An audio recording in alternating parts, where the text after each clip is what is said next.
भारत की जड़ों को काटने में जुटा है डीप स्टेट। राजस्थान में कांग्रेस ऐसे दे रही अंजाम। डीप स्टेट एक ऐसा शब्द है जो अक्सर राजनीतिक चर्चाओं में आता रहता है। हाल के दिनों में यह शब्द बार बार सुनने को मिल रहा है।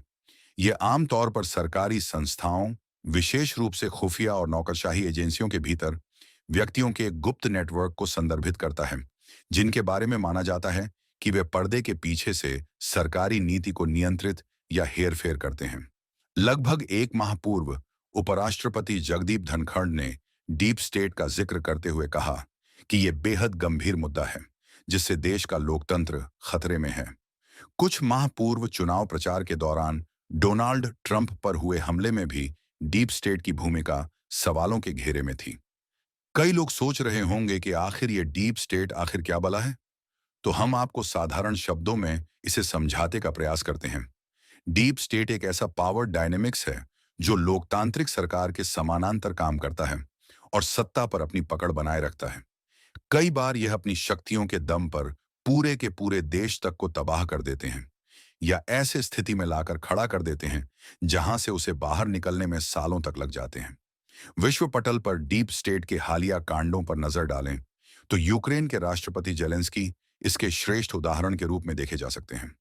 अमेरिका ने अपने फायदे के लिए रूस के खिलाफ जेलेंस्की का जमकर इस्तेमाल किया, फिर युद्ध के अहम पड़ाव पर उसकी मदद से हाथ पीछे खींच लिए। अमेरिका ने जेलेंस्की को ऐसे मोड़ पर लाकर खड़ा कर दिया जहां उसके लिए एक तरफ कुआं है और दूसरी तरफ खाई है। अब यूक्रेन को ना चाहते हुए भी अपने देश के बेशकीमती खनिज भंडार को अमेरिका के हवाले करना होगा। इसे भारत के परिप्रेक्ष्य में समझें तो यहां भी डीप स्टेट अपनी जड़ें गहरी करने में जुटा हुआ है। 1966 में भारत के होनहार वैज्ञानिक होमी जहांगीर भाभा को साजिश के तहत मरवा दिया गया था। दुनिया के लिए तो उनकी मौत विमान हादसे में बताई जाती है, लेकिन इसकी असली वजह देश के परमाणु कार्यक्रम को रोकने की थी। लाल बहादुर शास्त्री की संदिग्ध मौत पर से आज तक पर्दा नहीं उठ सका है। डीप स्टेट के इशारे पर कांग्रेस ने शास्त्री जी मौत की न तो ठीक से जांच करवाई और न ही इसके रहस्यों पर से पर्दा उठने दिया। ठीक इसी तरह इसरो वैज्ञानिक नंबी नारायणन के बारे में कौन भूल सकता है। 1994 में साजिश के तहत उन पर जासूसी के आरोप लगाए गए थे। इन आरोपों के चलते उन्होंने काफी वक्त जेल में भी बिताना पड़ा था। हालांकि बाद में जांच के बाद वह निर्दोष पाए गए थे।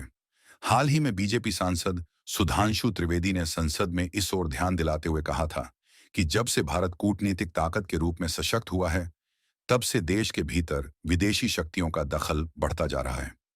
इस आरोप के केंद्र में अमेरिकी व्यापारी जॉर्ज सोरोस का नाम भी काफी चर्चाओं में रहा था।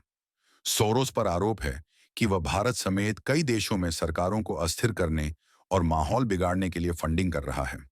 देश का एक भगोड़ा यूट्यूबर ध्रुव राठी को डीप स्टेट के इशारे पर लोकसभा चुनाव से ठीक पहले भारत आता है और सरकार के खिलाफ गलत अभियान चलाता है। ये धूर्त राठी बीजेपी और नरेंद्र मोदी के खिलाफ दुष्प्रचार करने के लिए कुछ वीडियो बनाता है और रातों रात वापस जर्मनी भाग जाता है। भारत में 2024 में आयोजित हुए पिछले लोकसभा चुनावों में डीप स्टेट की भूमिका सामने आई थी। एक सुनियोजित साजिश के तहत बीजेपी के खिलाफ एक माहौल तैयार करने का प्रयास किया गया था। बीजेपी को बदनाम करने के लिए ऐसे ऐसे तर्क दिए गए थे जो आम आदमी के गले उतरने मुश्किल थे। जैसे, बीजेपी सत्ता में आई तो संविधान को पूरी तरह से बदल देगी, बीजेपी आरक्षण को पूरी तरह से खत्म कर देगी, बीजेपी सभी मुस्लिमों में को देश के बाहर खदेड़ देगी, बीजेपी देश की सभी मस्जिदों को तोड़कर वहां पर मंदिरों का निर्माण करवाएगी। इन सभी झूठे एजेंडों को कांग्रेस और सभी विपक्षी दलों का पूरा पूरा सहयोग मिला। वो तो भारत की जनता समझदार निकली और ऐसे दुष्प्रचार को सिरे से नकार दिया। वैसे तो डीप स्टेट के काले कारनामों की फहरिस्त काफी लंबी है, लेकिन इस रिपोर्ट में हम कुछ ऐसे घटनाक्रमों का जिक्र करेंगे जो अपनी सोच को पूरी तरह से हिलाकर रख देगा। डीप स्टेट चुनावों में हस्तक्षेप करता है ताकि यह सुनिश्चित किया जा सके कि उनके पसंदीदा उम्मीदवार सत्ता में आए। इसके लिए वे वोटिंग मशीनों में छेड़छाड़, गलत सूचना फैलाने या विरोधियों को बदनाम करने का सहारा ले सकते हैं। इसके अलावा डीप स्टेट मीडिया के भी एक बहुत बड़े हिस्से को नियंत्रित करता है ताकि वह अपने उद्देश्यों के अनुरूप समाचारों को आकार दे सके।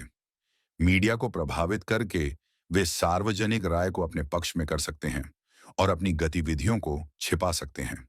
इतना ही नहीं, डीप स्टेट आर्थिक नीतियों को प्रभावित करता है ताकि वे अपने वित्तीय हितों को आगे बढ़ा सकें। वे शेयर बाजार में हेरफेर, सरकारी अनुबंधों को प्रभावित करने या कर कानूनों को बदलने का प्रयास करते हैं। डीप स्टेट नागरिकों की गुप्त निगरानी तक करता है ताकि वे असंतोष को दबा सकें और अपनी शक्ति को बनाए रख सकें। वे फोन टैपिंग, ईमेल निगरानी या सोशल मीडिया की निगरानी का उपयोग करते हैं। सबसे गंभीर आरोपों में से एक ये है कि डीप स्टेट राजनीतिक विरोधियों की हत्या करता है। यह दावा किया जाता है कि वे अपनी शक्ति को बनाए रखने के लिए किसी भी हद तक जा सकते हैं। राजस्थान में कांग्रेस पार्टी डीप स्टेट के एजेंडे को सालों से आगे बढ़ा रही है। राजस्थान में कांग्रेस द्वारा अपने वोट बैंक औरंगजेब के वंशजों को हमेशा यही संदेश दिया जाता है कि अगर हमें वोट नहीं तो तुम्हारी जिंदगी खतरे में आ जाएगी, बीजेपी तुम्हारे घरों से निकाल देगी। इस एजेंडों को पूरा करने के लिए कांग्रेस राज में मुस्लिमों के लिए कई अतिरिक्त योजनाएं चलाई जाती हैं। कांग्रेस में राजस्थान में मुसलमानों को मुफ्त की योजनाएं दे देकर पंगु बना दिया है। कांग्रेस द्वारा पंचर छापों को मुफ्त में राशन, मुफ्त में दवाइयां, मुफ्त में जमीनें और अवैध कब्जे, मुफ्त में बिजली देकर डीप स्टेट की ही योजना का हिस्सा है। राजस्थान में डीप स्टेट के एक और एजेंडों को कांग्रेस अंजाम तक पहुंचाने में जुटी है। कांग्रेस ने बाबर के वंशजों को यह संदेश दे रखा है कि ज्यादा से ज्यादा अपनी आबादी बढ़ाओ। जितने ज्यादा बच्चे पैदा करोगे, हम तुम्हें उतना ही फायदा देंगे। एक रिपोर्ट के मुताबिक राजस्थान में 2038 तक 25% सीटों पर मुसलमान निर्णायक भूमिका में होंगे। इसका मतलब ये हुआ कि 2000 में से 25 सीटें पूरी तरह से मुस्लिम बहुल हो जाएंगी।